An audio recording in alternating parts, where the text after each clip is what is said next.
Okay, so it's light off day for these solar panels. They're wired in and operating at the moment. So what I've done here is run the wires down these tubes.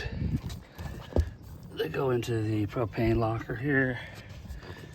And I'm using the existing hole for the propane hose and solenoid wire. That's not right. I didn't do that. I will address that. I've got a lot of things to rebuild in this locker. It's basically the teak shell on the outside is fine, but whatever kind of plywood they used on the inside rotted out. That's the worst over there in that corner. There's a bunch of work that's got to go on in here, but back to the solar project. And of course, the entire boat is a disaster with all these projects going on, but that's how that goes. All my lithium batteries are in this locker here. I'll show you that in a second, but just wanted to show the routing of the wiring. So it comes through this bulkhead where the propane hose came through, following that track. Those are the solar wires that go into this hanging closet in the aft cabin here. Come in through that bulkhead, out this side, where they cross over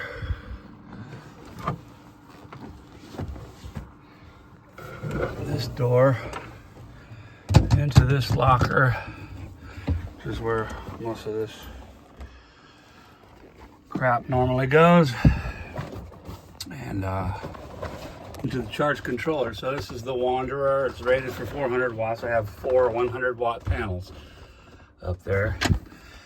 2 lead time 100 amp hour batteries.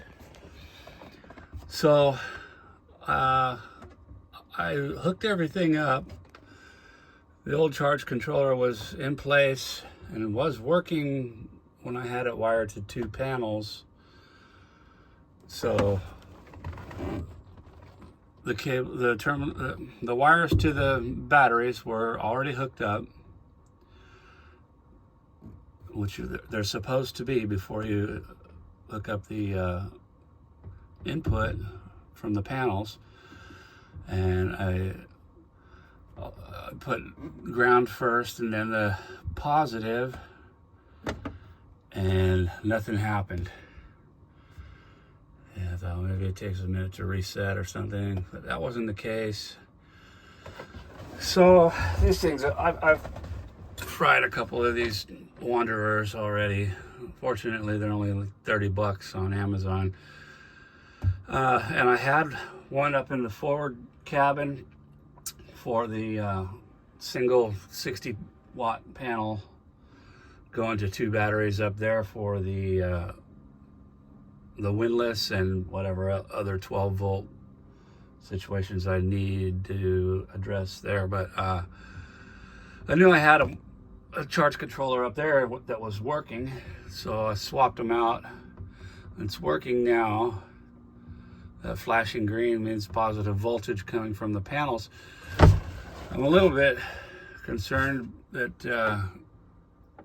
it says the green light indicates sealed batteries, orange is gel, red is flooded lead acid batteries, and it's supposed to be blue for lithium. These are lithium batteries, but I got a green light indicating sealed, and I've tried manipulating the button there. It doesn't do anything. So all I can figure is that the internal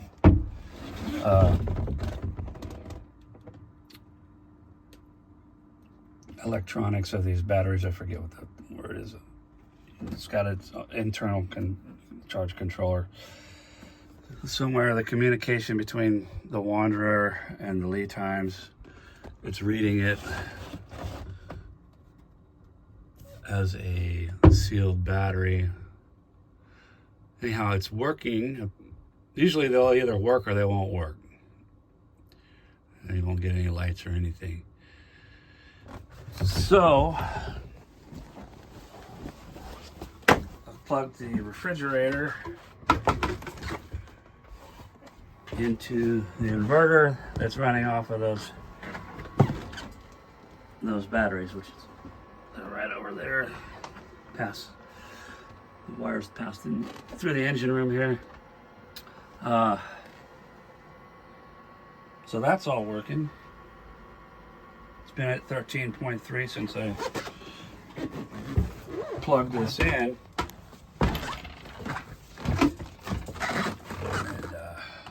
You can see that's working. It's a little embarrassing how dirty my refrigerator top is there, but there's a lot of things going on in the boat right now.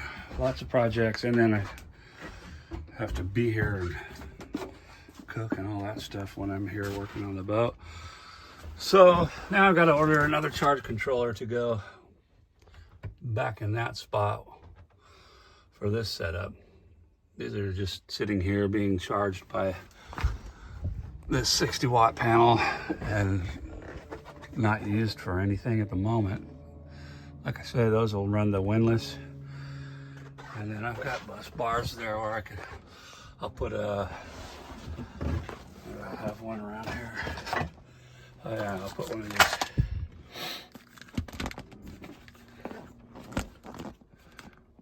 Put one of these in somewhere back there, so you get a voltage indicator, USB, cigarette lighter, and then an on-off switch. That will, I believe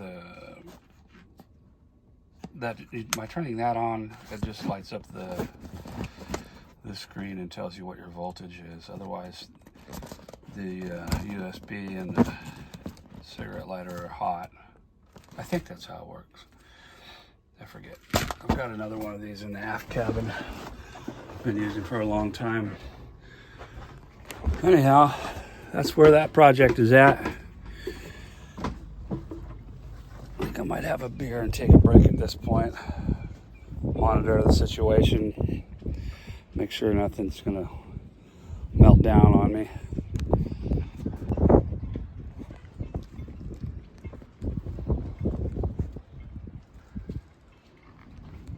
Still got to grind all these welds and polish them out.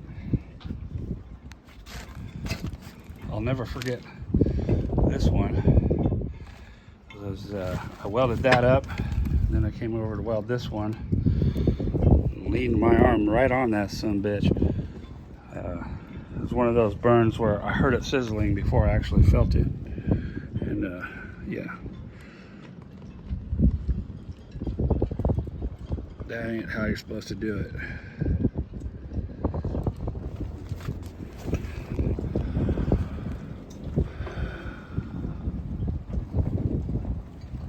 I gotta tighten all these wires up and fasten everything. Put grommets in. But I just want to, I'm gonna be here tonight. I wanted to plug it in and make sure that nothing's gonna burn down on me.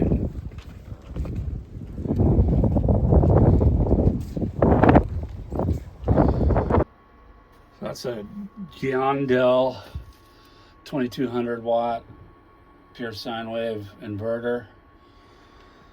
It's showing that I'm drawing 20 with the refrigerator plugged in, and batteries are sitting at 13.2, 13.3. I don't expect them to go down at all while the sun's shining. There's 400 watts of power going into these things. So, ordinarily, the house power It's running off of this Xantrex charge controller from shore power. That's keeping my house batteries. There's sealed batteries that are under the cushions here. That's a nice unit. It's one of the things I liked about the boat when I bought it. It already had a nice Xantrex in it. But I want to get away from using that. I'd like to just be able to turn that thing off and run the boat on the solar panels, because I do get an electricity bill sitting here in the slip. Okay, so I went ahead and installed the Renogy Bluetooth module. Sorry about the lighting here, but it's a Bluetooth module. Plugs into the Wanderer, and it's pretty cool. So I found a good deal on Amazon. I got 2 new Wanderer units. There's a fried one. It's not hard to do. They're kind of delicate. I'm not sure what I did wrong, but this one's dead. So got one to replace that to go up in the on the forward system, and then I got a spare I'll put away somewhere. Also, another BT unit for the forward system. So that one will be on the app. I'll be able to just look at my phone and see what's going on with my batteries.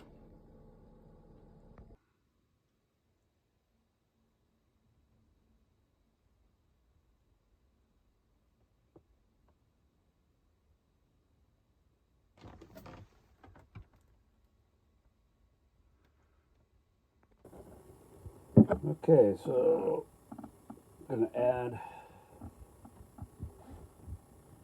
a new BT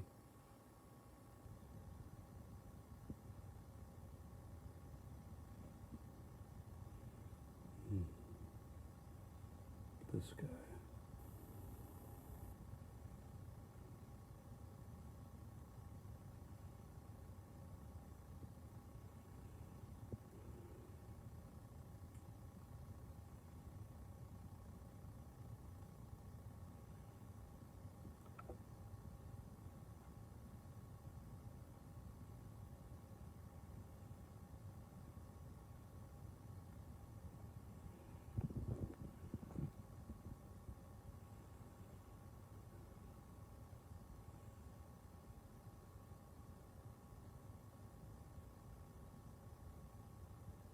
Okay. So now I've got AE9 is the big one, and EDO is the little one. Yeah.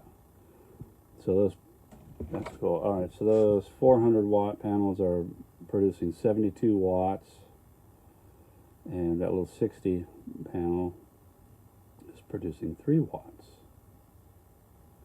at 0.25 amps. Let's check it out.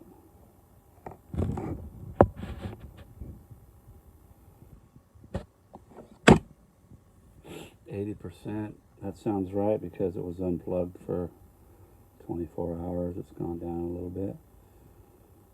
12.8. Sealed battery. Controller temperature 19. Battery temperature 25. Interesting. Keep an eye on that. So that's the Renogy app.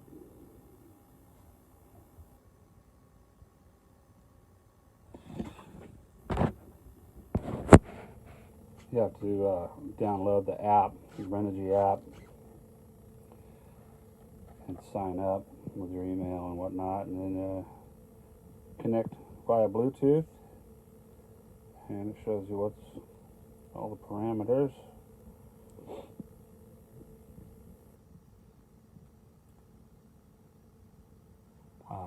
was mostly interested in what the temperature was. I haven't figured out how to swap this over to Fahrenheit, but at 25 Celsius, that's 77 Fahrenheit. Yeah, it's the Renogy BT1.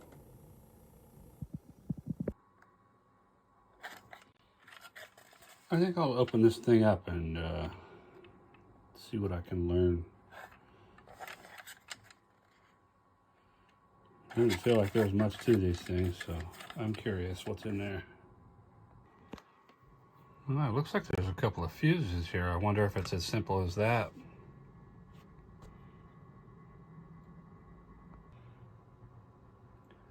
Well, that's the one that said OE. Appears to be intact. So these are like soldered onto the board, I guess.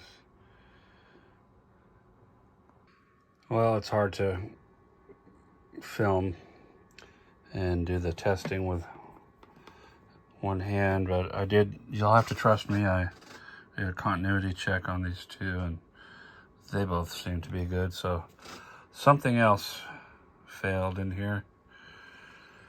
And now it's going in the trash.